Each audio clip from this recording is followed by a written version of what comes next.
अस्सलामुअलैकुम। आप लोग देख रहे हैं प्रोग्राम पब्लिक फोरम और मैं हूं सामिया राशिद। आप सबको खुश आमदीद।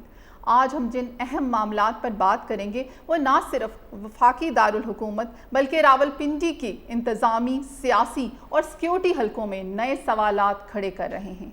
इस्लामाबाद में दिन दहाड़े पाक फ़ज़ाइया के ग्रुप कैप्टन आसिम तारिक का कत्ल, पुलिस की कार्रवाई, मुल्ज़िम की गिरफ्तारी, अदालत के अहकामात और तफ्तीश के दौरान होने वाले इंकशाफात आखिर हमें क्या बताते हैं? क्या ये इंसिडेंट हमारे सिक्योरिटी सिस्टम पर नए सवालात खड़े कर रहा है? दूसरी जानिब रावलपिंडी में इंतज़ामिया और पुलिस में आला अफसरान के हाई लेवल पर तबादले। जी आपको बताती चलूँ, commissioner, deputy commissioner, additional deputy commissioner, revenue समेत CPO को हटाकर नए अफसरान तैनात कर दिए गए। क्या ये तबादले मामूल का हिस्सा हैं या हुकूमती सतह पर कारकर्दगी का असर-ए-नो जायज़ा लिया जा रहा है? इसके साथ ही हम बात करेंगे मरी एक्सप्रेस वे पर तवील दौरानिए की ट्रैफिक जैम के हवाले से, जो कि हर साल मामूल बनता जा रहा है। तो इन तमाम मामलात पर आज गुफ्तगू होगी हमारे माहिरीन की राय के साथ और हकाइक पर रोशनी से तज्ज़िये के साथ। जी बिल्कुल, हमारे साथ मौजूद हैं जावेद इकबाल भट्ट, सीनियर सहाफ़ी हैं। सबसे पहले आपको उनसे मिलवाते हैं। अस्सलाम वालेकुम। वालेकुम सलाम। जी जावेद साहब, ये सबसे पहले तो हम फोकस करते हैं इस्लामाबाद में, जो आप देखिए ब्रॉड डे लाइट में ये इंसिडेंट हुआ और ये बहुत बड़ा एक क्वेश्चन मार्क है कि एक इतनी हाई पोस्ट का हमारा अफसर, हमने बहुत बड़ा लॉस है हमारे लिए, हमने बहुत हमारा नुकसान हुआ है बहुत बड़ा। तो ये इस तरह असले का होना एक आम से शहरी के पास और कोई क्राइटेरिया नहीं, बहुत सारे सवालात हैं जो हमारे माइंड्स में उठे और अभी आप देखें कि उसकी गिरफ्तारी और जो नए इंकशाफात सामने आ रहे हैं, तो इस हवाले से आप क्या कहेंगे? जी बिल्कुल ऐसे ही है। ये जो इंसिडेंट हुआ है इंतहाई दिलखराश वाक़या है। आपके बकौल जिस तरह आपने अपने इंट्रो में कहा कि हमने बहुत बड़ा लॉस किया है, बड़ा लॉस। और हकीकत भी यही है। लेकिन फिर वही बात है, इंतज़ामिया पे सबसे पहले ये सवाल खड़ा होता है कि इस्लामाबाद के जितने भी दाखिली रास्ते हैं, अगर उनकी हम बात करें तो इस्लामाबाद के जितने एंट्री पॉइंट हैं वहाँ पे हर जगह नाके मौजूद हैं। पुलिस के जो भारी फोर्स हर वक्त खड़ी होती है, चेक भी कर रही होती है। लेकिन उसके बावजूद लास्ट अगर दिनों की हम बात करें, आज से 2 माह पहले या 3 माह पहले, तो आला हुकाम का तो ये मौक़िफ़ था कि इस्लामाबाद को मुकम्मल सेफ़ कर दिया गया है। यानी कि इस्लामाबाद में बसने वाले जो रहायशी हैं या यहाँ के जो लोग हैं, उनका ना सिर्फ जानो माल, हर चीज़ महफूज हो जाएगी। उसकी बुनियादी वजह यही थी, एक तो ऑलरेडी इस्लामाबाद को सेफ़ सिटी मुकम्मल कैमरों में रखा गया है। दूसरी बात, जो M टैग E टैग का इजरा किया गया, लोगों पे एक बोझ डाला गया इजाफी। लेकिन उनका कहना यही था कि ये बोझ अभी लोग परेशानी बर्दाश्त करेंगे तो आने वाले वक्त में महफूज हो जाएंगे। जिस तरह दुनिया के दीगर शहरों में देखते हैं जो दारुल खिलाफे होते हैं वो इंतहाई महफूज सतह पे होते हैं। लेकिन उसके बावजूद ये अलमिया है कि ये नाके, ये जो एंट्री पॉइंट्स हैं, ये किस लिए बनाए गए हैं कि शहर में एक लड़का दिन दिहाड़े रोशनी में रिवाल्वर लेके घूम रहा है और वो फिर जिस तरह की उसने कार्रवाई की। अब ये इंसिडेंट इसी तरह है कि ये जो लड़का था साद अब्बासी, मेलोडी में G6 में एक कैश एंड कैरी है, वहाँ पे जॉब करता था और एक जो मल्टीनेशनल ब्रांड है उसका वहाँ पर रिप्रेजेंटेटिव था। उसके अलावा जो लड़की थी वो भी उसी कैश एंड कैरी में एक कॉस्मेटिक की ब्रांड थी, वहाँ पे वो उसकी सेल्स गर्ल थी। अब ज़ाहिर है जो कोलीग्स होते हैं किसी भी इदारे में या नौकरी पेशा जहाँ पे कर रहे होते हैं, उनकी अंडरस्टैंडिंग होती है, मिलना मिलाना होता है रूटीन वाइज। तो आजकल के जो माली हालात हैं उसमें उस लड़के ने, वो भी वहीं पे राइश पजीर था, उसने कहा मैं आपको पिक एंड ड्रॉप, और पिछले कोई 10 दिन से वो उनको पिक एंड ड्रॉप दे रहा था। ज़ाहिर है जो पुलिस का रिश्ता होता है कि इत्मीनान का रिश्ता होता है, लड़की को नहीं पता था कि इसके इरादे क्या हैं, वो तो जस्ट अपने कुलीग की हैसियत से उसके साथ आ जा रही थी।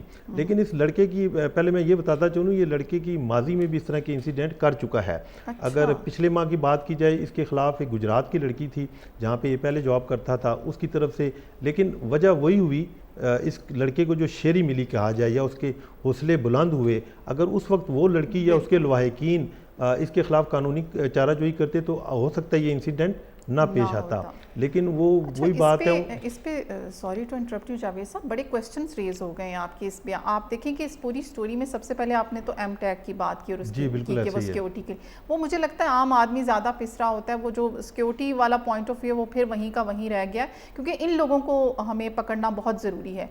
दूसरी जो आपने अभी लड़की वाली भी बात की, तो देखिए एक क्वेश्चन है, मैं भी एक खातून हूँ तो मुझे जी पता है कि ये कितना ज़रूरी है आजकल की ख़वातीन, आजकल के दौर में ख़वातीन को ये बावर करवाना कि अगर आप किसी के साथ, मतलब क्या इतनी वो ज़रूरत पड़ती है कि आप हर स्ट्रेंजर, 10 दिन से वो सिर्फ उसको जानती थी, ठीक है, अगर वो भी थोड़ा एहतियात कर लें, हर एक पे ट्रस्ट नहीं करना चाहिए। एक तो हमारे लिए भी एक लेसन है ख़वातीन के लिए कि प्लीज़ आप हर एक पे ट्रस्ट मत करें, हर स्ट्रेंजर पे।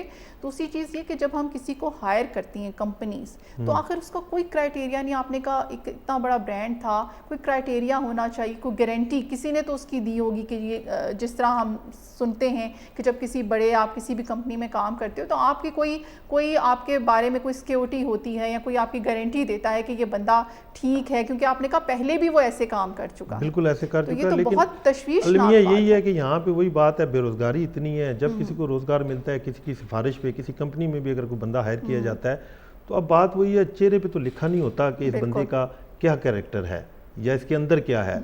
अब एक कुलीग है, सपोज लाइक हम हैं, इसी इदारे में काम कर रहे हैं, अगर हमारी कोई फीमेल कुलीग है, कई दफ़ा सम टाइम अगर उसने कहा कि आप जा रहे हैं मुझे ड्रॉप दे दें, तो ज़ाहिर है वो एक इत्मीनान का रिश्ता होता है, उसके बिहाफ पे लोग चलते हैं।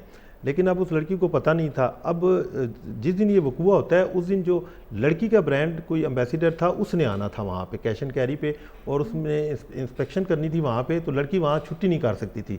लड़के के इरादे कुछ और थे। आप ये देखें ना, अगर उसके इरादे नेक होते तो वो फिर पिस्टल ना साथ रखता। इट्स मीन वो जो भी करना चाहता था वो गन पॉइंट पे करना चाहता था उसके साथ। उस लड़की की जान बच गई, हाँ, हमें तो यही लगता है। और लेकिन वही बात है, ये पाकिस्तान की तारीख है कि जो बहादुर सपूतों ने हमेशा अपनी जानों के नजराने दे के कौम की बेटियों की इज्जतें बचाई हैं, और ये चीज़ अभी इस वाक़े, इस इंसिडेंट से सामने आई है हमारे सामने। और अल्हम्दुलिल्लाह जो सोशल मीडिया पे एक ट्रेंड बना, खराज अकीदत पेश किया गया जो कैप्टन आसिम तारिक थे, उसकी वजह यही है कि देखें, वो हमेशा कहा जाता है जो हमारे जवान हैं फोर्सेस के, ये सिर्फ बॉर्डर पे शायद मुल्क की हिफाजत कर रहे होते हैं, लेकिन इस वकूए ने साबित किया कि ना सिर्फ बॉर्डर, बल्कि वो शहर के अंदर हो, कोई गांव हो, देहात हो, कोई गली मोहल्ला हो, जहां वो देखते हैं कि इंसान की हक तलफी हो रही है, इंसानियत के ख़िलाफ़ कोई ऐसा वाक़या हो रहा है, तो वो ज़रूर मुदाखलत करते हैं। और यही यहाँ पे भी हुआ कि जहाँ पे इंसिडेंट होता है उसके बिल्कुल तकरीबन 200 मीटर के फासले पे हमारा जो है एयर वालों का हेडक्वार्टर है, सात बैरिया यूनिवर्सिटी है। और उसकी हिम्मत देखें ना आप, हमारे क्रिमिनल्स की हिम्मत देखें जो हमारे मुल्क में फिर रहे हैं इस तरह के अनासिर। और हैरानगी हुई कि एक शौक लगा है शहरियों को कि ये कैसे उसने कर दिया, मतलब उसकी इतनी हौसला, जैसे आपने भी कहा उसका हौसला बुलंद हो चुका हुआ था, शायद वो पहले से क्राइम करता रहा था। लास्ट टाइम उसने ये सेम क्राइम किया, उसके खिलाफ कोई कानूनी चाराजोई नहीं हुई, उसके हौसले बुलंद हो गए, उसने बिल्कुल उसी तरह लाइट लिया इस वाक़े को भी।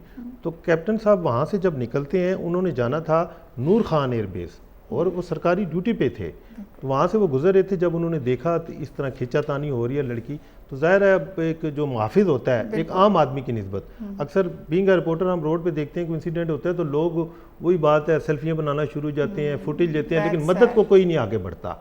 तो ये कम ही लोगों में ये होता है शऊर या जज्बा कि जो इस तरह के मामलात में कूद पड़ते हैं। और वही कैप्टन साहब ने भी यही किया कि वो उन्होंने रोकने की कोशिश की।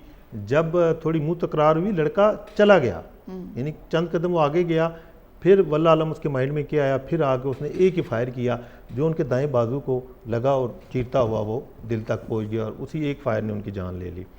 अब बात वही है कि इस्लामाबाद पुलिस पे भी सवालिया निशान एक तरफ से वो भी बनते हैं कि बंदा दाखिल कैसे हुआ और इतने अहम शाहराह पे, अहम चौक में वो पिस्टल लेके घूम रहा है। लेकिन दूसरी जानिब देखा जाए तो एक लिहाज से हम समझते हैं कि वो इतने शॉर्ट टाइम में पुलिस ने एक अच्छा बेहतरीन कारकर्दगी दिखाई कि इस बंदे को ट्रेस कर दिया। हालांकि वो लड़का बड़ा शातिर था, उसने वहीं पे अपनी सबसे पहले जो डिस्ट्रॉय की अपनी सिम, क्योंकि वो ज़ाहिर समझदार था, 22 साल उसकी एज थी और समझता था इन चीज़ों को, उसने की, लेकिन पुलिस ने ह्यूमन इंटेलिजेंस के ज़रिए और जदीद टेक्नोलॉजी का इस्तेमाल किया और उसमें इदारों ने भी मामनत की, क्योंकि ज़ाहिर है इदारों का एक बड़ा लॉस हुआ। उन्होंने मामनत की तो इस तरह शॉर्ट टाइम में 9 घंटे के मतलब कम मुद्दत में इन्होंने बंदे को ट्रेस किया। उसमें यानी कि टीमें तश्कील दी गई IG की जानिब से, वज़ीर दाखिला इसमें ऑन बोर्ड थे और दूसरे नंबर पे तमाम डिवीजनल SPs, CIA और इंटेलिजेंस जो इदारे हैं वो भी साथ मामनत कर रहे थे और शॉर्ट टाइम में इस बंदे को पकड़ा गया। लेकिन उसके लिए वही बात है, काफ़ी तगो-दो करनी पड़ी, भाग दौड़। मतलब इससे ये साबित हुआ अगर हमारा कानून हरकत में आए और करना चाहे तो कर सकता है, बिल्कुल कर सकता है, वो करना चाहे फिर वही बात आती है। लेकिन ये तो डेफिनेटली बहुत अच्छा उन्होंने फिर काम किया। लेकिन मैं समझती हूँ चलें इसको तो सज़ा हमें उम्मीद है कि टाइम पर होगी। अगर हम ये सज़ाओं का इम्प्लीमेंटेशन, जो कि एक बहुत बड़ा, हम अक्सर ये सवाल करते हैं कि अगर सज़ा टाइम पर मिले और इबरतनाक मिले कि दोबारा लोग करते हुए की आप बात कर रही है ना, सज़ा का एक सबसे बड़ा पाकिस्तान में जो इशू देखा जाता है उसमें जो एविडेंस होते हैं, जो जाए वकूआ होते हैं और ऐनी शाहिदीन का होना बड़ा ज़रूरी होता है। इसमें जो अभी तक चीज़ें आई हैं, हाँ, 2 ऐनी शाहिद जो राहगीर थे वो मौजूद थे और उन्होंने विटनेस भी दी है अपनी, वो मौके के साथी भी हैं। और जो कल उसको पेश किया गया कोर्ट में, तो अदालत में जज ने उससे इस्तफसार किया कि यार ये तुमने ये मामला क्यों किया, और उसकी हठधर्मी देखो उस लड़के की। वो कहता है जी इन्होंने हमें डिस्टर्ब किया।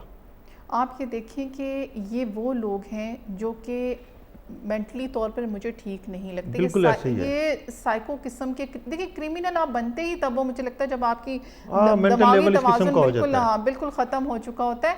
और ये वाकई में सोचने की बात है, ये किस तरह से ये लोग जन्म लेते हैं, मतलब ये चीज़ें, ये जो गलत चीज़ें हैं इन लोगों में कैसे जन्म लेती हैं, ये हमारे माशरे में ये क्यों बढ़ता जा रहा है। ये देखें, ये तो चलें एक ऐसा इंसिडेंट था जो हाईलाइट हो गया, आए दिन आपको और खबरें बिल्कुल ऐसे वाकयात होते हैं जी, इस्लामाबाद के अलावा बिल्कुल हो रहे हैं। इनकी रोकथाम बहुत ज़रूरी है। लेकिन कुछ वाकयात वही बात है, हाईलाइट नहीं होते। जिस तरह इसी लड़के ने, अगर पिछले माह की बात की जाए, सेम लाइक यही उसकी पोजीशन थी, 1 मंथ का सिर्फ हाँ, लेकिन वही वजह है कि वहाँ पे आवाज़ नहीं उठाएगी इसके खिलाफ। अगर उस वक्त इसको रोका जाता, शटअप कॉल दी जाती, तो आज ये इंसिडेंट ना हो पाता। और इसकी बुनियादी वजह मैं आपको बताऊं यही है, हमारे माशरे में कुछ लोग अपनी इज़्ज़त नफ्स के लिए ना वाक़यात को रिपोर्ट नहीं करते कि यार अभी तो चले 2 घरानों को पता है, कल पूरे माशरे को मीडिया की ज़ीनत बनेगी। और लेकिन ये लोगों को करना नहीं चाहिए, जो भी जुर्म है उसको बेनकाब करना चाहिए, तभी माशरे में इस्लाह हो पाएगी। बिल्कुल ऐसे मुमकिन नहीं है। तो आपको क्या लगता है इसको सज़ा भी ये 20 जुलाई से कब जो है मुकम्मल की जाएगी, इसकी सारी जो कहा जा इसका एक प्रोसेस होता है, क्योंकि जब FIR हो जाती है, बंदे को कोर्ट में पेश किया जाता है, फिर रिमांड लिया जाता है। अब रिमांड इसलिए लिया जाता है कि जो हालातों वाक़यात हैं और ख़ास करके आला कत्ल वो बरामद किया जाता है। वो चूँकि हर चीज़ हो चुकी, तो इसको दोबारा जब पेश किएगा कोर्ट में, तो उसके लिए फिर ज़ाहिर है जुडिशल रिमांड पे जेल भेज दिया जाता है। अच्छा, उसके बाद फिर एक शनाख्त परेड का अमल होता है। अब वो 20 जुलाई तक शनाख्त परेड का अमल होता है, यानी उसमें ये जो गवाहान है ये जेल में जाएंगे। अच्छा, ये जेल में जाएंगे, जज साहब भी वहाँ पे जाएंगे, वहाँ पे मतलब सिर्फ इसको नहीं बल्कि और भी हवालाती या कैदी उसके सामने बिठाए जाएंगे, इन गवाहान के सामने, ताकि कोई चीज़ खुफिया ना रहे। यानी वो सामने शो नहीं करते कि यही बंदा है। फिर पूछा जाता है कि भाई इनमें से कौन सा मुलजिम है जिसको आपने देखा फायर करते हुए, उसको शनाख्त परेड का अमल कहते हैं। वो जब मुकम्मल हो जाता है फिर 100% बंदा गुनहगार हो जाता है। उसके बाद फिर जो ट्रायल है वो चलेगा। तो आई होप कि इस बंदे को सज़ा ज़रूर मिलेगी, कैफ़े किरदार तक ये जाएगा। ओके, चलें, ये वाक़े में हम इसके ऊपर जितनी बात करें और जितना भी दुख और सोग मनाएं, मैं समझती हूँ कम है। नाज़रीन, गुफ्तगू आप लोगों के साथ चलती रहेगी। टाइम होता है एक छोटी सी ब्रेक का। स्टे ट्यून, मिलते हैं आफ्टर द ब्रेक।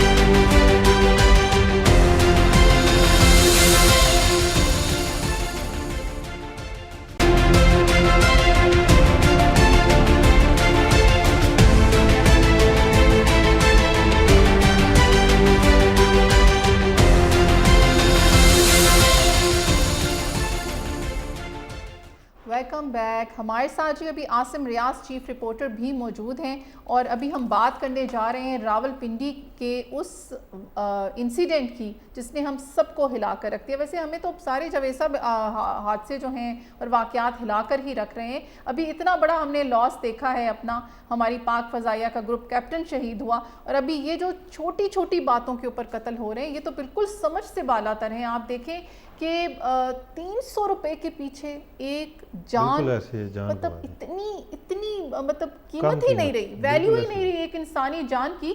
तो हमारे साथ आसिम रियाज मौजूद हैं जी। अस्सलाम वालेकुम। वालेकुम अस्सलाम जी। आसिम साहब, ये बहुत शॉकिंग है और ये पहला वाकया नहीं है, पहले भी हम इस तरह के वाकयात देखते रहे, लेकिन अब ये वाकयात, इनकी जो तादाद है वो बहुत ज़्यादा हो रही है और ये समझ से बालातर है कि जवान, मतलब जो यूथ है हमारी, वो किस तरफ जा रही है। और कज़न, कोई स्ट्रेंजर भी नहीं था, कज़न थे, आपस में रिश्तेदार थे। 300 रुपये, क्या गुर्बत का ये आलम था, क्या था, समझ से बाहर है। जी बिल्कुल, ये इंतहाई अफसोसनाक वाक़या है और ये वाक़या कुछ इस तरह से होता है कि ये दोनों कज़न जो हैं, ये फुफोजाद और मामूजाद हैं और ये एक ही शॉप, जो मुर्गी की शॉप थी, उसके ऊपर काम करते थे। और ये सारा तनाज़ा जो है ये सिर्फ 300 रुपये के इवज़ जो है वो हुआ है। और कज़न ने जो है वो उसके पास, मामूजाद जो भाई था, उसने उसके पास मजदूरी की पूरा एक हफ्ता और उसने जो है उससे खर्चे के लिए 300 रुपये का तकाजा किया, जिस पर उनकी बात जो है वो तलख कलामी तक जा पहुंची। और तलख कलामी इस कदर बढ़ गई कि पैसे मांगने पर एक कज़न ने, फुफोजाद ने, मामूजाद को 5 छुरियों के वार करके कत्ल कर दिया। और ये एक ऐसा वाक़या है कि जिससे पूरा इलाका जो है वो सोगवार हुआ कि इतना बड़ा सानिया जो है, इसको अगर हम कहें तो ये बात गलत नहीं होगी कि सिर्फ छोटी सी रकम की खातिर जो है वो किसी इंसान की जान ले लेना, अगर इसको अदम बर्दाश्त नहीं कहेंगे तो फिर क्या कहेंगे। लेकिन इसमें सबसे खास बात यह है कि जब मकामी पुलिस को इस तमाम तर वाक़या की सूरत हाल का पता चला, तो वाक़या की इत्तला मिली, तो इस पर SHO सादकाबाद, ASP सर्कल जो है वो और SP रावल टाउन, खुद तीनों लोग जो है वो ना सिर्फ मौका पर पहुंचे बल्कि उन्होंने मुल्जिम की तलाश के लिए जो है वो मुतहर्रिक किया और फौरी तौर पर मुल्जिम को जो है वो गिरफ्तार करने के लिए अपनी टीमें भी रवाना कर दी। लेकिन यहाँ पर रावलपिंडी की अगर बात की जाए ओवरऑल, तो आज से एक माह कबल एक वाकया होता है थाना दमयाल के अंदर। 1300 रुपए के लिए जो है वो एक शख्स, एक नौजवान लड़के को इसी तरह मौत के घाट जो है वो उतार दिया जाता है। अब ये दूसरा वाकया सामने आया और अगर सादकाबाद के इलाके की बात की जाए तो इस इलाके में ये तीसरा वाकया जो कि छुरियों के वार से शहरियों को जो है वो कत्ल किया गया, छोटी छोटी मामूली तल्ख कलामियों के ऊपर। तो यहाँ पर एक बहुत बड़ा सवालिया निशान है, एज ए मुआशरा नौजवान नस्ल जो है वो किस साइड पर जा रही है और इनको जो है वो टीच करने की जरूरत है। इन नौजवानों को जो है वो आगाही फराहम करने की जरूरत है कि नौजवानों के अंदर जो है वो आदम बर्दाश्त जो है वो खत्म होती जा रही है। जो छोटे छोटे मामलों के ऊपर जो है वो नौजवान पिस्टल निकाल लेते हैं या वो छुरी निकाल कर किसी का मर्डर कर देते हैं। तो ये बड़ी अलार्मिंग सिचुएशन है रावलपिंडी शहर के अंदर। और रावलपिंडी में आपको पता है कि एक बड़े पैमाने पर उखाड़ पछाड़ भी हुई है। अब नए CPO जो तैनात हुए हैं, हसन मुश्ताक सुकेरा साहब, उनके बारे में तो ये कहा जा रहा है कि उनकी अच्छी खासी शोहरत के हामिल ऑफिसर हैं। अब देखना ही होगा कि वो रावलपिंडी में किस तरह से अपनी कमांड को बेहतर करते हैं और स्पेशली ये जो इस तरह के वाकयात रोनुमा हो रहे हैं, इनकी रोकथाम के हवाले से क्या इकदाम किए जाते हैं। जी जावेद साहब, आप क्या कहेंगे? ये तो आप इस हवाले से क्या कहेंगे? ये बिल्कुल समझ से बाहर है, पेशेंस लेवल बिल्कुल ख़त्म हो चुका है। ऐसे लगता है कोई टॉलरेंस नहीं रही, बस मेरी मर्ज़ी में हो गई है कि मेरी मर्ज़ी के मुताबिक अगर पत्ता भी नहीं हिलना चाहिए। ये वो वाली सिचुएशन नहीं है। असल में दो वजूहात हैं। एक तो चलें, जिस तरह वो कैप्टन साहब वाला वाक़या हुआ, वो तो क्रिमिनल माइंड की अक्कासी करता है, लेकिन दूसरी जानिब देखा जाए तो बेरोज़गारी, फ्रस्ट्रेशन और माली परेशानियाँ बेसिक। अब इस वाक़े में आप देख लें 300 रुपया क्या है, लेकिन वही बात है, अब 300 रुपया उसकी कितनी अहम ज़रूरत थी कि उस बंदे ने, वही बात है, अगर वो कहते हैं ना गोली, जिन्हीं जज्बात में गुस्से में आके बंदा किसी को गोली मारता है, वो तो चलो एक ही फायर कर दिया। अब छुरियों के बार बार वार करना, यानी इस हद तक फ्रस्ट्रेशन है लोगों को, समझ से बालाधार। आपकी बीमार है, ये तो सिकनेस है, मतलब हमारा माशरा बीमार हो रहा है। इसको तो बड़ी सोचने की बात है कि हमारी यूथ जहनी तौर पर बीमार हो रही है। बिल्कुल ऐसा ही है कि जी वो आने वाले वक्तों में हमें ये जो चीज़ें हैं ना मज़ीद बढ़ती दिखाई दे रही हैं। उसकी वजह यही है कि इसकी इस्लाह के लिए कुछ ऐसे मसलन हुकूमती जो हमारे हैं लोग, उनको चाहिए कोई ऐसी तदाबीर लाएं सामने, ऐसे इक़दामात उठाएं कि जो हमारी ख़ास करके जो पढ़ी लिखी यूथ है उनको वो बेहतर कुछ चीज़ें सामने आएँ। जबकि हम देखते हैं चीज़ें सब इसके बरक्स चल रही हैं, लोग फ्रस्ट्रेशन का शिकार हैं। वही बात है, एक बंदा ग्रेजुएशन करता है यहाँ पे या पढ़ लिख के उसको नौकरी नहीं मिलती, तो वो फिर इसलिए लोग हम देख रहे हैं या तो कहीं मुल्क से बाहर जा रहे हैं या जो यहाँ पे रह भी रहे हैं तो वो किसी ना किसी क्रिमिनल एक्टिविटीज़ में हिस्सा ले रहे हैं, मजबूर हो रहे हैं। मजबूरी है, बेसिक यही चीज़ सामने आ रही है।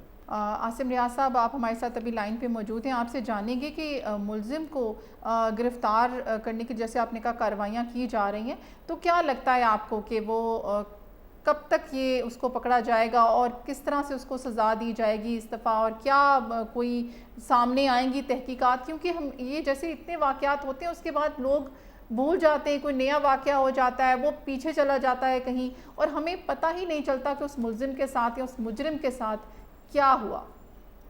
हाँ जी, बिल्कुल, आपने यहाँ पे बड़ा अच्छा सवाल किया। और इस हवाले से आपको बताऊं कि रावलपिंडी थाना सादकाबाद की पुलिस के जो SHO है उनसे मेरी कल रात भी जो है वो बात हुई, तो उन्होंने कहा जी कि इंशाल्लाह 24 से 48 घंटों के अंदर जो है वो मुलजिम को हम लोग गिरफ्तार कर लेंगे। क्योंकि इस वाक़े में मुलजिम एक है, इसलिए पुलिस को काफ़ी ज़्यादा आसानी है, और पुलिस ने जो मौके से जो है वो शवाहिद भी तमाम तरह इकट्ठे कर लिए हैं, और इस वाक़े की FIR भी फौरी तौर पर पुलिस ने जो है वो दर्ज कर लिया है। और अब उम्मीद है कि जिस तरह से मेरी रात को SHO साहब का मौक़िफ़ जानने के लिए जब मैंने उनसे रब्ता किया तो उनका यही कहना था कि इंशाल्लाह 24 से 48 घंटे में जो है वो ना सिर्फ मुलजिम को गिरफ्तार कर लिया जाएगा, बल्कि उन्होंने गुरसार से भी मुलाकात की और उनको मुकम्मल इंसाफ की फराहमी की यकीन दहानी भी करवाई। और उनका यह कहना कि मुलजिम को जो है वो तमाम ठोस शवाहिद के साथ चालान करके करार वाकई सजा जो है वो दिलवाई जाएगी। लेकिन यहाँ पर एक अमर ऐसा भी है कि यहाँ पर रिश्तों का आड़े आना जो है वो बड़ा मैटर करता है। आप यहाँ पर ये जो लड़का कत्ल हुआ है, ये उस मकतूल जो है वो कत्ल करने वाले के सगे मामू का बेटा है।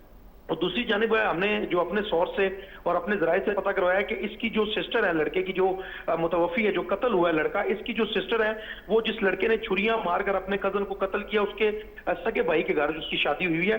तो यहाँ पे बड़े हालात जो है वो इस तरह से बनते जा रहे हैं कि पुलिस का ये भी कहना है कि शायद कल ये मामला जो है वो सुलह की तरफ ना चला जाए, क्योंकि अक्सर इस तरह के जो रिश्ते होते हैं उनमें जो है ये चीजें बड़ा मैटर करती हैं और वो केस के ऊपर जो है वो इफेक्टिव होते हैं।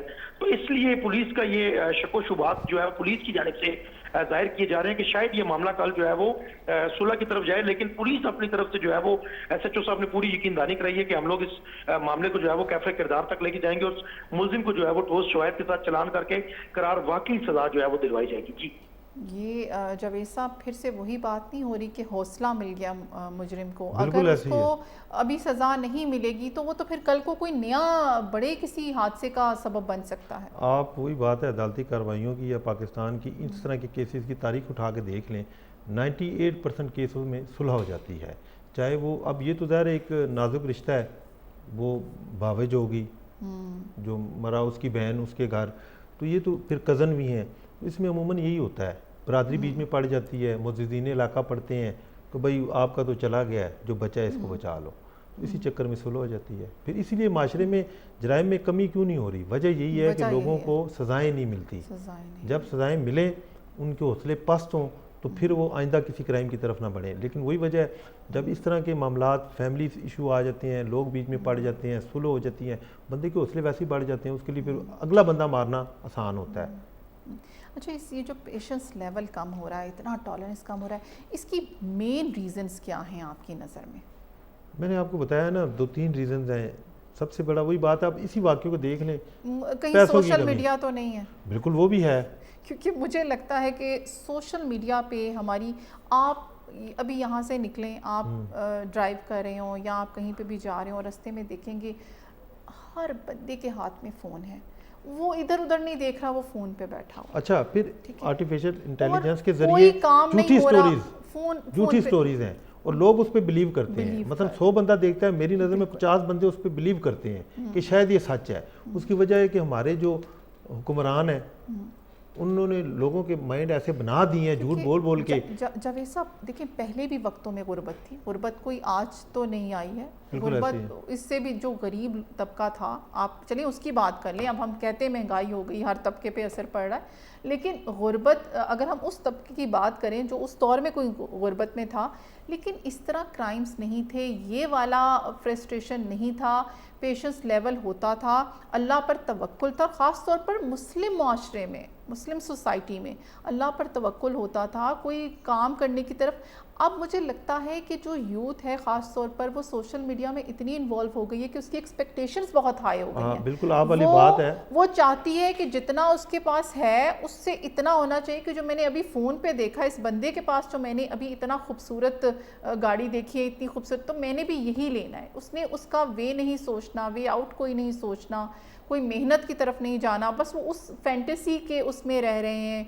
क्या रीजंस हैं? मुझे लगता है बहुत सारी रीजंस हैं, नो डाउट। बिल्कुल आप वाली बात ठीक है, दीन से दूरी भी इसकी बेसिक वजह है, क्योंकि देखें ना, बीइंग अ मुस्लिम हमारा तो अकीदा यही है कि उस ज़ात पे तकिया किया जाए, उन पे इत्काद किया जाए। लेकिन बात वही है, हम सोशल मीडिया को देख रहे हैं, उसमें आप वाली बात गेमिंग जोन, ये वो सुहाने सपने इतने दिखाई जाते हैं, लोग फिर शॉर्टकट के चक्कर में इन चीज़ों में पड़ जाते हैं। जी आसिम रियाज साहब, आपकी तरफ आते हैं, आप तो इस फैमिली से मिले होंगे, क्या तज्ज़िया किया आपने, क्या एनालिसिस किया है, क्या रीजंस हो सकती हैं कि उनके बच्चों में ये चीज़ आई, उस यूथ में, कि वो इस लेवल तक चली जाए?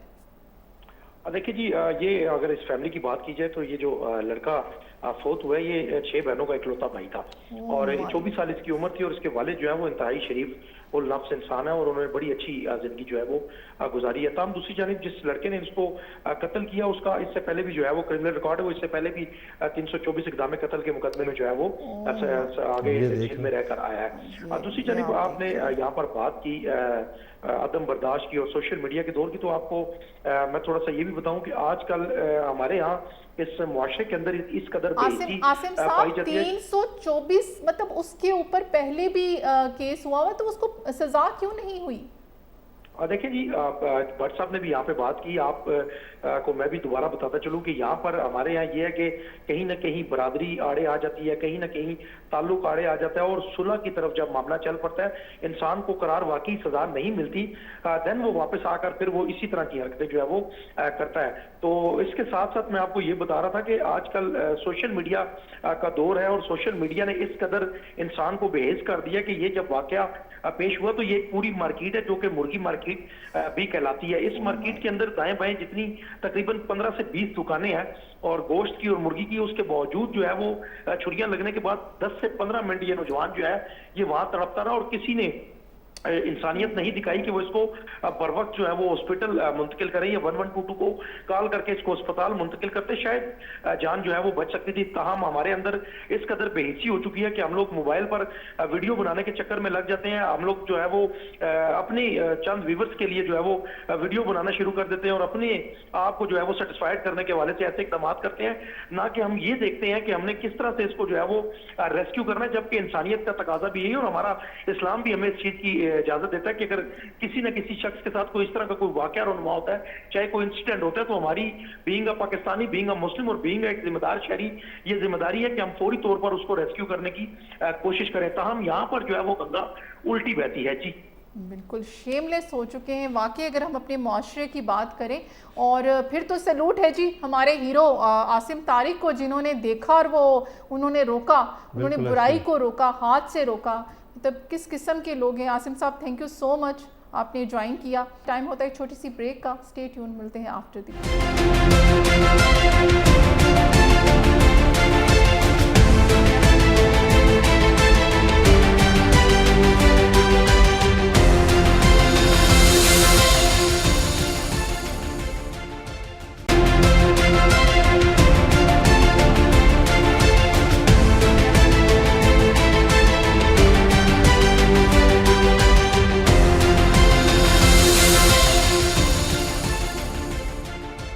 वेलकम बैक जी। हम बात कर रहे थे जावेद साहब से, बहुत सारे मामलात आज तो हमने डिस्कस किए। एक बहुत अहम मामला है रावलपिंडी में जो बड़े पैमाने पर तबादले हुए हैं अभी, उस हवाले से आपसे जानेंगे जावेद साहब, ये क्या रीज़न है, क्या समझते हैं आप? ये मामूल की तो हमें नहीं लगती बात, ये हमें कुछ और लगती है, क्या कारकर्दगी का वाकई असर नो जायज़ा लिया जा रहा है? मामूल की बात अगर आप कर रही हैं तो ये जो इनका जो मुद्दत मुलाजमत यहाँ रही वो भी गैर मामूली थी।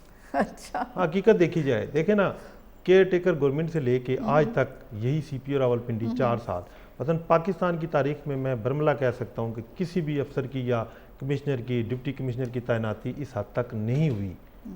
इनका टेन्योर होता है साल 2 साल, और ये तो 4 साल मुतवातर। ये क्यों हुई, एक्सटेंड क्यों हुई? उसकी जो बुनियादी वजह कुछ और भी हैं जो हम नहीं बता सकते, जो हम तक पहुँची। लेकिन बहरहाल बात करें तो अभी जो लिया गया स्टेप लिया गया, अगर ये बेसिक जो इसकी बुनियादी वजह थी वो रिंग रोड है। आपको शायद पता हो कि रिंग रोड जो है ना, वो कहते हैं ना, वो एक एक उसका जो चप्पा है या एक एक गज है वो करोड़ों रुपए का है, क्योंकि वो हकीकत में जब वो कंप्लीट हो जाएगा तो रावलपिंडी, इस्लामाबाद, इवन के इस पूरे रीजन की तकदीर बदल जाएगी कि मतलब ट्रैफिक का एक तो भाव कम हो जाएगा, फिर आमदोरफ्त, और इस पर काम तो जारी है, बिल्कुल काम जारी है। और आपको पता ही होगा कि पिछले दौरे हुकूमत में इसी रिंग रोड ने एक जो कैप्टन महमूद थे कमिश्नर रावलपिंडी, उनको रिमूव किया गया था कि उन्होंने शायद कोई माली फ़ायदे लिए उसमें या माली फ़ायदे दिए। उस वक्त के जो हुक्मरान थे, इवन के वज़ीर दाखिला साहब जो थे उस वक्त, उन्होंने भी माली फ़ायदा उठाया अपनी ज़मीन। जो से कौन है जो माली फ़ायदा नहीं उठाता? वज़ीर काश हमारे मुल्क का फ़ायदा थे हवाबाजी के गुलाम सरवर खान, उन्होंने फ़ायदा उठाया इस रिंग रोड से, क्योंकि ये ज़ाहिर है गुजरती हुई टेक्सला, हसन अब्दाल कहाँ से कहाँ जा रही है। और फिर इस रिंग रोड का सबसे बड़ी बात बताऊँ, इसके दोनों तरफ मतलब वो सोने की कानें हैं, दूसरे लफ्ज़ों में कहा जाए। अच्छा, वो जो 10,000 15,000 पे कनाल ज़मीन जो वहाँ परचेज़ की गई, लोगों ने सोसाइटियाँ बनाई, आज वहाँ एक एक मरला 5-5 10-10 लाख रुपए का है। ठीक है जी। अब इसमें भी अभी तक जो एक वजह हमारे सामने आई वो इसमें इसीलिए commissioner, deputy commissioner, commissioner revenue और CPO रावलपिंडी को हटाया गया। उसमें जो बेज़ाब्तियाँ पाई गई, यानी माली फ़ायदा दिया गया किसको? सोसाइटीज़ वालों को, जो उनके हमराज थे, जिससे इन लोगों ने फायदा। अच्छा, थोड़ा सा इसकी लोकेशन बताएंगे ऑडियंस को सही से समझ आए कि कहाँ से ये स्टार्ट हो रही, कौन सी सोसाइटीज आ रही हैं? ये स्वावा से शुरू होती है जी। तो रावलपिंडी से जहाँ से गुजर रही है, यानी कि रावलपिंडी के एक पूरी साइड है, रवात, DHA, उसके आगे आप चलें तो ये जितना नया एयरपोर्ट है, यहाँ से गुजरती हुई टेक्सला। अब इस पूरे अगर आप विजिट करें तो दोनों तरफ सोसाइटियाँ हैं, दोनों तरफ सोसाइटी और मशहूर मारूफ सोसाइटी हैं। ठीक है जी। अच्छा, माजी में हमने देखा, माजी में क्या, इनके दौरे हुकूमत में हमने देखा ये जो अभी जो सेटअप चेंज हुआ है सारा, इन पिछले 4 सालों में हमने FIRs की भरमार देखी, यानी इन कुछ सोसाइटीज़ वालों के ख़िलाफ़। वो क्यों थी? दूसरी पार्टी अगर इनको पैसे देती थी तो वो मतलब कब्ज़ों का बहाना बना के जो भी कार्रवाइयाँ की गई। अच्छा, इसमें खाली ये नहीं है, फिर शहर के अंदर मतलब रावलपिंडी शहर, इसके गिरदोनवा में इंतहा के फ़ायदे, मतलब मैं तो वादे कहूँ अगर आपको ना अरबों रुपए के माली फ़ायदे लिए गए, और ये बात सिस्टम तक पहुँची। सिस्टम में वादे आपको बता दूँ, MI ने इसकी पूरी रिपोर्ट तैयार की कि एक मतलब मुल्क की ताकतवर शख्सियत है, उनके कोई अजीज़ हैं, वो सिस्टम का हिस्सा रहे, उनके नाम पे इन लोगों ने फ़ायदे लिए, जबकि उनको इन चीज़ों का पता नहीं था। वो यहाँ मुल्क में भी मौजूद नहीं है इस वक्त। ठीक है, उनके नाम पे इन्होंने फ़ायदे उठाए, उनका नाम बदनाम हुआ, बात कहीं की कहीं तक पहुँची, फिर इदारों की रिपोर्ट्स गई इदारों तक के नाम बदनाम इदारे हो रहे हैं, माली फ़ायदे ये लोग ले रहे हैं। यही बेसिक वजह बनी। उसके अलावा हमारे पास जो हमारे ज़राए ने बताया, पुलिस जो वेलफेयर फ़ंड, उसमें करप्शन की गई, माली बेज़ाब्तियाँ पुलिस के वेलफेयर फ़ंड में।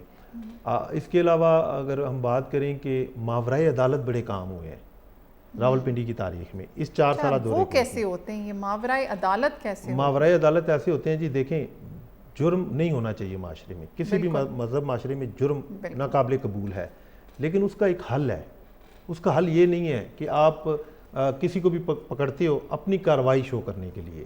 यानी कि हम अगर बात करें, इस जो CPO था, इसके दौरे हुकूमत में मैं वादे तौर पे चैलेंज करके कहता हूँ कि कोई जुडिशरी हमारे साथ बैठे, मैं इस चीज़ को साबित करूँगा कि मंशियात के झूठे पर्चे दिए गए लोगों पे, सिर्फ किस लिए कि अपनी कारकर्दगी शो करने के लिए। कि पंजाब में यही हुआ कि आज से अगर 2 साल कबल बात की जाए, 2024 में पूरे पंजाब में रावलपिंडी ज़िला नंबर 1 आया।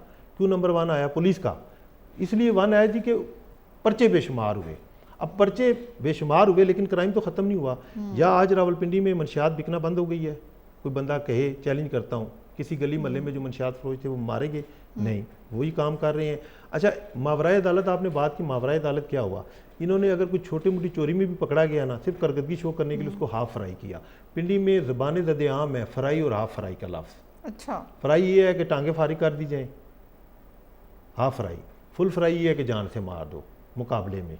अब वो मावराए अदालत है ना, फिर ये अदालतों को बंद कर दिया जाए, अदालतों को ताले लगा दें। फिर अगर खुद ही पुलिस ने ही फैसले करने हैं और जो उनको बेहतर लगता है वही करने हैं, ऐसे नहीं होता मज़हब माशरों में। उसके लिए अदालत इसीलिए बनाई जाती है, या तो आप अपने काम से, अपनी कारकर्दगी से, अपने एविडेंस से, अपनी जो आपकी तफ्तीश है उससे मुल्ज़िम को गुनाहगार करो तो ताकि उसको सज़ा मिले। जब वही बात है कि सिर्फ कारकर्दगी शो करने के लिए, अपनी सीट को कायम रखने के लिए, ये मैं CPO रावलपिंडी की बात कर रहा हूँ। सेम इसी तरह नीचे अगर बात की जाए तो उन्होंने जो फ़ायदे लिए, नीचे जो उहदेदार थे SP, TSP, SHO, वो भी फिर उसी तर्ज पे चल पड़े। और मतलब सादा वर्ड में कहूँ तो पूरा पिंडी ठेके पे दे दिया गया था दूसरे लफ्ज़ों में, और ये हालात थे। और ये तो अब पिंडी को छोटा शहर नहीं है, उसकी वजह इस शहर की बड़ी हसासियत है। बिल्कुल, हमारा जनरल हेडक्वार्टर यहाँ पे है, बिल्कुल वफाकी दारुल हुकूमत के साथ जुड़वा शहर है ये। तो ये चीज़ें ज़ाहिर है इदारे सोए तो नहीं हुए ना, वो देख रहे हैं सब चीज़ों को। तो आपको लगता है अब ये जो तबादले हुए हैं ये कुछ बेहतरी लाएंगे? बिल्कुल बेहतरी लाएंगे। अभी जो सेटअप आया है उनके बारे में जो अभी तक हमने सुना है, अच्छे लोग आए हैं। इस तरह CPO रावलपिंडी की बात करें, हसन मुश्ताक सुखेरा, वो अच्छे, मतलब देखें ना कुछ लोगों का, ये लोग ज़ाहिर है SP इन्हीं शहरों में गुजरे, तबादले होते रहते हैं इनको, फिर वापस आ जाते हैं अलाहदों पे, तो पता होता है। अब वही बात है कि मैं हैरान था, काफ़ी अरसे से हम इस पे डिस्कस करते थे, अक्सर लोग, ना सिर्फ साफ़ी, पुलिस के अपने डिपार्टमेंट के लोग, कि यार इतना लंबा टेन्योर किसी का नहीं होता कि 4 साल लगातार आपकी तैनाती शहर में हो। या तो आपके काम से देखें ना, एक बंदा कारकर्दगी दिखाता है, उसके काम में इस हद तक इस्लाही काम होते हैं, तो बंदा कहता है यार ये इस काबिल है कि इसको रहने दो, कि माशरे में इस्लाह हो रही है। माशरे में आपने वही बात है कि मावराए अदालत भी काम करके देख लिए, कोई इस्लाह नहीं हुई। अगर जितने फ्राई किए, हाफ फ्राई किए, फिर तो पिंडी में अमन आ जाना चाहिए था। या मैं चैलेंज करता हूँ कि जितनी रावलपिंडी में FIR हुई, अगर ये FIR जेन्युइन होती, फिर तो ना सिर्फ रावलपिंडी, पूरे पंजाब में क्राइम खत्म हो जाता। लेकिन नहीं हुआ। उसकी क्या बुनियादी वजह है? फिर इससे साबित यही हुआ कि आपने सिर्फ अपनी कारकर्दगी दिखाने के लिए सब जो काम किया वो बोगस किया और झूठ पे मबनी था, हकीकत पे नहीं था। और शायद यही बुनियादी वजह भी बनी। और काफ़ी कहें ना तो अवामिल कारफरमा थे इसमें, जो आपको रिंग रोड का बताया। इसके अलावा इंटरनल कई चीज़ें हैं जो शायद हम तक नहीं है, इदारों ने उसका नोटिस लिया, लेकिन आने वाले वक्त में आएंगी सामने ज़रूर, छुपेंगी नहीं। हम देखें इस साल कितने कर्ज़ों के बोझ तले आ गए हैं, फिर कितना कर्जा बढ़ गया है, अभी ये जो रिपोर्ट आई है। तो ये तो वाकई मैं इस कर्जे की बात करूं जी, तो मैं तो ये समझता हूँ जितने ब्यूरोक्रेट्स हैं ना हमारे, अगर इनकी जांच पड़ताल की जाए, इनके जो असासे हैं वो चेक किए जाएं कि कल ये क्या थे, आज ये क्या है, कितना टैक्स तो पाकिस्तान का ज़्यादा नहीं आधा कर्जा कम हो सकता है। बिल्कुल टैक्स ही दे दें, जो टैक्स लगता है मैम टैक्स ना दें। इन्होंने जो लूट मार की है अरबों रुपए की, वो पैसे वापस आ जाएं तो पाकिस्तान का कर्जा कम हो सकता है। ये मैं हकीकत बता रहा हूं। अब वो वापस कैसे ला सकते हैं? इदारे ही ला सकते हैं। अभी सुना है कि अभी इस वाक़े के बाद, ये जो उखाड़ पिछाड़ हुई है, इसके बाद जो अब हो सकता है इस तरह का कोई अमली कदम उठाया जाए। बिल्कुल होगा, आई होप कि होगा, होना भी चाहिए। बातें ना हो, बयानात ना हो, फिर अमली कदम हो, कुछ कोई उम्मीद है क्योंकि ये जितना बड़ा सेटअप था ना, मैं आपको 100% बताऊं, नाउज़ुबिल्लाह लोग कहते थे कि अल्लाह के बाद ये ताकत का सरचश्मा है, यानी इतना पावर में था ये। देखिए जी, अगर इस ताकत को हिला दिया गया है तो फिर इसका मतलब है कि हमें कुछ इंशाल्लाह आगे अच्छा देखने को मिलेगा। और जो लोग तैनात हुए उनसे भी हमारी यही रिक्वेस्ट है कि प्लीज़ आप थोड़ा सा मुल्क के लिए और आवाम के लिए भी कुछ करें। तो आपने कहा थोड़ा सा आइडिया होता है, तो हर डिपार्टमेंट की अपनी स्पेसिफिकेशन होती है उस बंदे की, तो क्या समझते हैं किन चीज़ों में बेहतरी आपको सबसे पहले नज़र आ रही है? बेहतरी अब जिस तरह के ये सेटअप आया है, उम्मीद है ख़ास करके करप्शन में शायद कमी आ जाए। बेसिक चीज़ ये देखें ना, एक कमांडर होता है, अब ज़िले का कमांडर सीपीओ होता है। अब अगर सीपीओ कमांड अच्छी होगी तो आई होप के नीचे अमला भी अच्छा ही गुजरे होगा, अच्छे लोग तैनात किए पुलिस जाएंगे। में भी आएगा। बिल्कुल इसी तरह रेवेन्यू डिपार्टमेंट में देखें वही बात है, वहाँ जाओ तो बगैर पैसों के तो काम ही नहीं होता। बिल्कुल ऐसे। जब बगैर पैसों पे मेरिट पे काम होना शुरू हो जाएंगे फिर इस्लाह भी आ जाएगी। तो वो तो मुझे अभी मुश्किल लग रहा है, पता नहीं क्यों। नहीं, उम्मीद रखनी चाहिए। उम्मीद हम रखते हैं, उम्मीद पे तो हम जिंदा हैं। मुसलमान हमारा दीन बिल्कुल। भी यही कहता है कि अच्छे की उम्मीद रखो। अच्छे की उम्मीद रखते हैं, उम्मीद पे ही तो मैं कहती हूँ हम पाकिस्तानी जिंदा हैं, हमें उम्मीद है कि एक दिन जो है, और ऐसा नहीं कि देखिए मैं अक्सर कहती हूँ हमारे मुल्क में ऐसे ऐसे पाकिस्तानी और ऐसे ऐसे अच्छे लोग मौजूद हैं जो वॉलंटियरली काम कर रहे हैं पाकिस्तान। बिल्कुल ऐसे ही है, वो लोग भी मौजूद हैं दूसरी तरफ जो काम उन्हीं की वजह से तो निज़ाम चल रहा है। बिल्कुल उन्हीं की वजह से चल रहा है।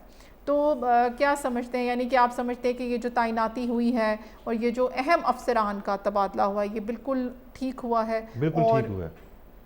और मतलब देखो ना मामूल से हटके हुआ है। अब अगर मैंने जिस तरह पुलिस की बात की, आपको पता है शहर के दो ही बड़े होते हैं किसी भी शहर के, एक डिस्ट्रिक्ट एडमिनिस्ट्रेशन आ जाती है जिसका डीसी या कमिश्नर होता है, दूसरी तरफ पुलिस होती है।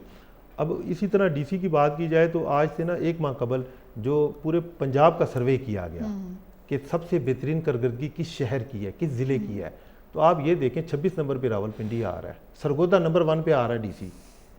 इस मीन हमने तो इंक्वायरी नहीं की, क्राइम रेशो वहीं की वहीं। वज़ीर आला की टीम ने की कि इंक्वायरी करें कि भाई सर्वे करें कि कौन सा डीसी अच्छा काम कर रहा है। तो इट्स मीन वो भी नाला थे इनसे, लेकिन बस कुछ अनासिर थे शायद ये चल रहे थे। अच्छा, अगर हम इसी तबादलों को देखें और बाकी के काम देखें जो पंजाब हुकूमत कर रही है, क्या किस नज़रिए से देखें, क्योंकि उसको लोग काफ़ी अप्रिशिएट कर रहे हैं। देखिए पंजाब गवर्नमेंट की अगर बात की जाए तो हकीकत भी यही है, बाकी सूबों से अगर इसका मुआवजा किया जाए तो हट के हम सिर्फ रावलपिंडी की अगर बात करें अपने शहर की, इसमें इंतहा के काम हो रहे हैं, यानी कि अच्छे अच्छे प्रोजेक्ट लाए जा रहे हैं। जिस तरह अब महंगाई के दौर में देखें हर बंदा अफोर्ड नहीं कर सकता प्राइवेट गाड़ी को या कुछ, फ्री बसें चलाई गई हैं, इलेक्ट्रॉनिक जो बसें चलाई गई हैं। उसके अलावा जो पिंडी की अहम ज़रूरत थी, ट्रैफिक का भाव इतना हो गया, देखें जब से रावलपिंडी आबाद हुआ है वही सड़कें हैं, या कोई नई सड़कें, अब नई सड़क यही है जो रिंग रोड बन रहा है, उसके अलावा कौन सी नई सड़कें बनाई गई हैं, कोई नहीं। लेकिन उस पर ट्रैफिक का भाव इतना था, सिग्नल, अब पिंडी पूरा सिग्नल फ्री हो गया है, यानी कि आप इस्लामाबाद ऑनवर्ड 26 नंबर से चलेंगे तो टी चौक तक बगैर सिग्नल के चलेंगे, ट्रैफिक रुकेगी नहीं। कचेरी चौक एक बहुत बड़ा मंसूबा बनाया गया।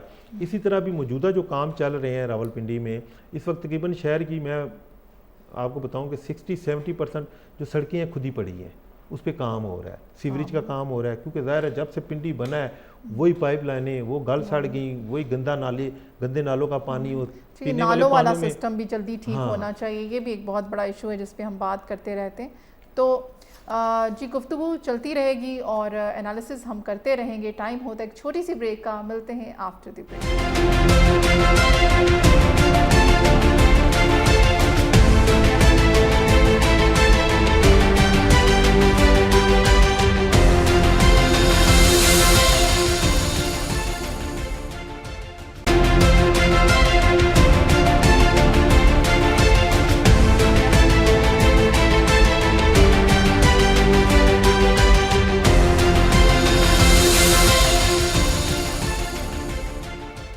वेलकम बैक जी। अब हम बात करेंगे मरी एक्सप्रेस वे की, क्योंकि मौसम जो है वो बहुत गर्म है और इस गर्म मौसम में पीक सीज़न, ये इसको हम पीक सीज़न भी कहते हैं क्योंकि सारे जो हमारे पाकिस्तानी हैं, जो फॉरनर्स हैं, वो नॉर्दर्न एरियाज़ की तरफ भागते हैं और जैसे ही भागते हैं सबसे जो करीब की जगह है हम समझते हैं, जो खूबसूरत भी है और फ़ौरन से आप पहुंच जाते हैं, वो है जी मरी। और अगर आपने आगे भी जाना है तो मरी एक्सप्रेस वे से ही गुजर के जाना है, और जो कि हर साल ट्रैफिक जैम उस पर प्रॉब्लम रहती है और फिर हादसात भी होते हैं बहुत सारे। तो इस हवाले से जानेंगे जावेद साहब आपसे, ये कब हम इस पर कंट्रोल कर पाएंगे, क्योंकि ये इतना बड़ा इशू नहीं है जिसको रिजॉल्व ना किया जा सके। असल में वही बात है कि मरी देखे ना, उसका एक सिलसिला था तामीरात का, खास करके पिछले कुछ टाइम पहले हमने देखा कि 4-5 साल पाबंदी रही, वो बड़ा सुकून रहा, वो सुकून था। अभी फिर वही बात है, पाबंदी हट गई, तामीरात धड़ से धड़ हो रही है, बुलंद वाला बिल्डिंगें, इमारतें खड़ी हैं बिज़नेस के लिहाज से, होटलिंग के लिहाज से। लेकिन वही बात है, वो कहते हैं ना कि एक SOP या नक्शा होता है उसके मुताबिक बनाई जाए, वो नहीं है। अब वही बात है, आप वाली बात, अब अगर रावलपिंडी इस्लामाबाद की बात की जाए 20 या 25 मिनट बाद आप देखें आप मरी में दाखिल हो जाते हैं, बिल्कुल ऐसे। मतलब करीब तरीन है।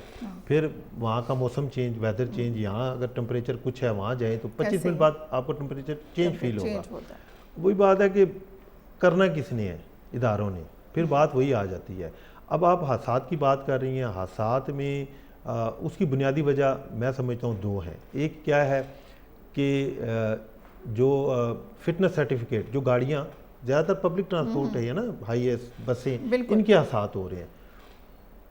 मज़ीद मुल्कों में या जदीद जो मुल्कों में ऐसी चीज़ें नहीं होती। उसकी वजह क्या है कि वहाँ पे ना सिर्फ गाड़ी का फिटनेस सर्टिफिकेट बल्कि जो ड्राइवर है उसका मेडिकल फिटनेस सर्टिफिकेट भी होना ज़रूरी होता है। जो पब्लिक ट्रांसपोर्ट, जो ज़ाहिर है कितनी ज़िंदगियाँ उस पर होती हैं ना, मुनसर होती हैं जब वो गाड़ी चला रहा होता है।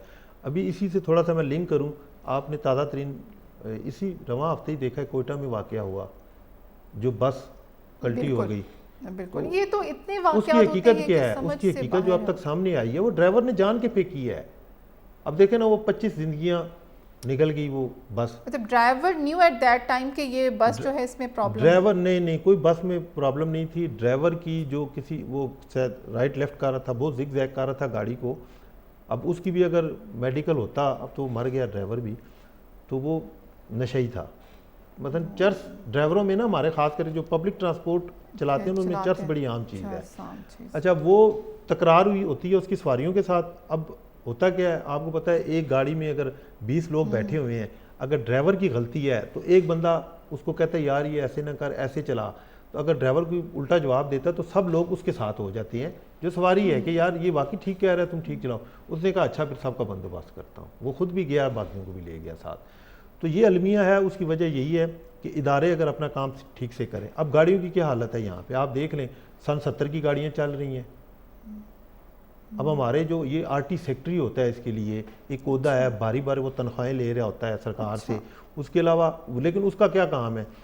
अब इस वक्त अगर हम विजिट करें ना, रोजाना की बुनियाद पे आपको आरटी सेक्रेटरी की टीम तमाम शहरों की रोड पे नजर आएगी, किसी न किसी हाईवे पे खड़ी होगी। लेकिन वो क्या कर रहे होते हैं? वो कोई फिटनेस सर्टिफिकेट चेक नहीं करते, सिर्फ चेक जरूर करते हैं, पूछते हैं है कि नहीं है, तो वो माल बटोरने में लगे हुए हैं। और ये आला शख्सियात को भी अच्छा, वैसे ज्यादा एक्सीडेंट जो होते हैं वो वाकई पब्लिक ट्रांसपोर्ट के होते हैं। उसकी वजह, अच्छा, जो अगर अभी एक पूरी फैमिली जो हादसे का शिकार हुई यहाँ पर मरी एक्सप्रेसवे पर ही, पूरी फैमिली जल गई, बर्न हो गई, और लोगों ने हेल्प, हमने देखा उसमें लोग हेल्प करने की कोशिश करते थे लेकिन नहीं कर पा रहे थे, क्योंकि आग जो होती है वो पकड़ लेती है और वो फिर नहीं छोड़ती। असल में वो जो उसका डोर था जहाँ से निकलना होता है लोगों ने, वो दीवार के साथ था, दूसरी साइड उसकी बंद थी मुकम्मल तौर पे। तो लेकिन अच्छा, वो एक तो ये वजह है, और उसमें भी ड्राइवर की गलती बताई जा रही थी कि ड्राइवर ने गाड़ी वहां पर खड़ी कर दी, भाग गया, मतलब उसको चाहिए था थोड़ा, हाँ, वो अगर साइड पे करता तो लोगों की जानें बच जाती। लेकिन वही मैं कह रहा हूँ, एक तो फिटनेस सर्टिफिकेट गाड़ियों का, और सेकंड मेंटली हेल्थ सर्टिफिकेट इनका होना चाहिए ड्राइवर्स का, कि आप कितनी ज़िंदगियाँ ज़ाहिर दिन में कितने लोगों को लेके घूम रहे होते हैं, कितनी ज़िंदगियाँ जो है ना उन पे डिपेंड कर रही होती हैं। तो उनका एक तो ज़रूरी है, और सेकंड जो प्राइवेट गाड़ियों का अगर हादसात हैं उसकी वजह यही है कि मरी एक ऐसी जगह, आपने भी जिस तरह कहा, बहुत करीब तरीन है। अगर लाहौर से भी बात की जाए तो ये करीब तरीन है, कराची से भी लोग आते हैं यहाँ पे, ज़ाहिर मलका हुसन उसको कहा जाता है। लेकिन वजह वही है कि जो लोग आदी होते हैं वहाँ के ड्राइविंग के, शहरों के, अब यहाँ पे ज़ाहिर जिग जैक है, मोड़ है, उतराई है, चढ़ाई है, तो वो लोग उसी तरह ड्राइविंग उसी तरह कर रहे होते हैं, तो शायद उसकी वजह वो भी सबब बनता है। हालांकि बहुत अच्छी मोटरवे बनी हुई है, बहुत इजी है, लेकिन वो ये बात आपकी 110% मैं एग्री करती हूँ, क्योंकि ये पॉइंट जो है ना, ये मैं अक्सर मैं कहती भी हूँ अपने शोज़ में, जब भी ट्रैफिक की बात होती है, कि जब आप उन एरियाज़ में जाते हैं तो प्लीज़ वहाँ पे कैसे ड्राइविंग करनी है ये आपको आना चाहिए। यही वजह है, यानी एक वजह वो और एक वजह ये है। और तीसरी जो वजह है कि मरी में आपने ट्रैफिक जैम की बात की, एक तो ज़ाहिर है जब सीज़न होता है हर बंदे की कोशिश होती है कि चलो वीकेंड पे वहाँ जाया जाए। वही बात है, वहाँ पे स्पेस नहीं है गाड़ियाँ खड़ी करने की। अब अगर एक जगह पे वही बात है 10,000 गाड़ी खड़ी हो सकती है, पार्किंग इतनी है, तो एकदम, या मतलब वीकेंड पे, अभी जो सीज़न चल रहा है वीकेंड पे 40-50 हज़ार गाड़ी वहाँ इंटर हो रही होती है, वो कहाँ जाएँ लोग, कहाँ खड़ी करें? उस वजह से फिर रुकावट बनती है। फिर जो ट्रैफिक का अमला है उनकी भी कोताहियाँ कहें, या अगर वो मुकम्मल तौर पे उस तरह लोगों को गाइड करें। अब वैसे सिलसिला शुरू किया हुआ है हमारी पुलिस ने कि लोगों को रास्ते में गाइड भी करते हैं, जो उनके अफसरान वो खड़े होते हैं, अमला खड़ा होता है, लोगों को गाइड करता है कि गाड़ी किसी नो पार्किंग में ना खड़ी करेंगे कि आपकी वजह से बाकी लोगों को भी तकलीफ़ हो। लेकिन वही बात है, अमल किसने करना है? हम आवाम ने। तो हम में से हर बंदे की कोशिश होती है कि जहाँ पे मैंने अगर होटल में कमरा लिया है वहीं पे मेरी नीचे गाड़ी खड़ी हो जाए, मुझे वो जो बैग साथ 2 दिन के लिए लेके जाना है वो उठा के ना पैदल चलना पड़े। यानी हर बंदा ईजी टू एक्सेस ढूंढने की कोशिश करता है, जिस वजह से फिर ट्रैफिक भी जैम होती है, बाकी लोगों को परेशानियों का सामना करना पड़ता है। लेकिन वही बात है, बुनियादी वजह ये कि इदारों को इसमें अपना जो मुस्बत रोल है वो अदा करना चाहिए। ये तो वजूहात हैं। अब कंट्रोल किस तरह से किया जाए, क्या तजावीज़ होनी चाहिए इसके लिए? कंट्रोल वही है कि अब वहाँ पे एक तो सबसे बड़ी बात है पार्किंग का एक निज़ाम, मौसर निज़ाम, बड़ा एक निज़ाम बनाना चाहिए। यानी जिस तरह बाहर के मुल्कों में है, अगर एक प्लाजा है, प्लाजे खड़े कर दिए जाए, पार्किंग प्लाजे, जगह कम करनी है तो वो उसके मुताबिक अगर चलें तो ये इस तरह की तामीरात शुरू हों, जो गैर कानूनी तामीरात हैं उनको हटाया जाए। पिछले अरसे में हमने देखा ऑपरेशन भी हुए वहाँ पे, यानी कई जो पुराने होटल्स थे, जो बिल्डिंग्स थी वो गिराई गई। लेकिन वही बात है, ये सिलसिला मुकम्मल तौर पे नहीं हुआ। अगर मुकम्मल तौर पे बहुत होटल्स और वो उससे आप देखें हमारा वो भी क्लाइमेट चेंज पे तो डेफिनेटली वो हो ही रहा है, बिल्कुल असर पड़ता है। लेकिन जो हमारी खूबसूरती है उस जगह की वो भी कम हाँ वो नहीं रही, वो नहीं रही। अब वो देखें वो किस तरह पहले बादल आए होते थे, वहाँ पे आप नथिया गली भी चले जाओ तो आपको बादल नहीं नजर आते नीचे। उसकी वजह वही है, होटल इतने बन गए हैं और ज़ाहिर है अब जहाँ लोग जा रहे हैं उन्होंने खाना पीना है, आग भी जल रही है, पोल्यूशन है बहुत ज़्यादा। फिर वही बात है, कोई निकासी आपका भी सिलसिला नहीं है, सफाई सुथराई का वो निज़ाम नहीं है वहाँ पे। थैंक यू सो मच, आप शो पे आए, बहुत अच्छा लगा, आपने हमें ज्वाइन किया और बड़ा अच्छा आप एनालिसिस करते हैं। मैं बस यही कहूँगी कि जो इन्फोर्समेंट है, लॉ इन्फोर्समेंट की बात करूँगी, और इफ़ेक्टिव गवर्नेंस, यही आवाम के एतमाद की बुनियाद होती है। और हम उम्मीद ही कर सकते हैं कि हमारे जो मुतल्लका इदारे हैं वो अपनी ज़िम्मेदारियां बहुत अच्छे से और इफ़ेक्टिवली उनको निभाएं। और अभी ये जो तबादले हुए हैं ये भी हमारे लिए अच्छे साबित हों, हमारे शहरों के लिए, हमारे ये जुड़वा शहर जो हैं इनको फ़ायदा हो और आवाम को फ़ायदा हो। और इसके साथ यही कहूँगी जी कि अपना और अपने प्यारों का ख्याल रखें, अपने बच्चों का ख्याल रखें कि वो क्या देख रहे हैं, क्या कर रहे हैं, नज़र रखें उन पर। पेरेंट्स के लिए ख़ास एक दरख्वास्त है उनसे और एक तजवीज़ हम उन्हें दे सकते हैं और दुआ कर सकते हैं। बहुत सारी दुआओं के साथ आपसे इजाज़त चाहूँगी। अल्लाह हाफ़िज़।